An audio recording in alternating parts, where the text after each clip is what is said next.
pork chop recipe for today's ulam. So meron ako dito guys, kalahating kilong pork chop at kalahating kilong liempo. Dinagdagan ko na lang ng liempo kasi naubusan na ako ng pork chop. Kaya liempo na lang, yes! So nilagyan ko lang yan ng 1 cup ng toyo, paminta, bawang, sibuyas at calamansi juice. Yes! Tapos syempre imemegos-megos ko yan.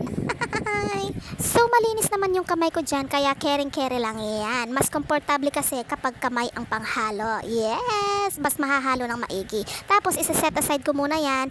Imamarinate ko ng 30 minutes. So pagkatapos ng 30 minutes, ayan na guys. Yes! Imemekos-mekos ko lang yan. So nagpainit na ako ng kawali, nilagyan ko na ng mantika. Ngayon naman guys, piprituhin ko naman yung pork. Yes, yung minarinate ko na pork. Ayan.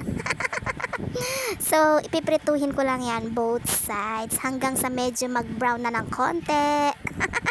So ayan na yung naprito ko. Sa kawaling pinagprituhan ko ng pork chop, dyan na rin ako manggigisa ng bawang. Tapos isasama ko na rin yung sibuyas. Yes, igigisa-gisa ko lang yan hanggang sa mag-brown na yung bawang at lumabas na yung aroma. Yes, tapos ilalagay ko na rin yung pinirito ko na pork chop. Yes, tapos ilalagay ko na rin yung pinagbabaran ko ng pork. Yes, yung sauce. Yes, tapos lalagyan ko na ng 1 tasang tubig. Syempre imemekos-mekos ko na yan.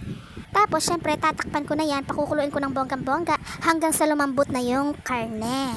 At nung kumulo na nga ng bonggang-bongga, lalagay ko na yung sibuyas, yung onion rings. Tapos imemekos-mekos ko yan. So this time guys, malapit nang maluto.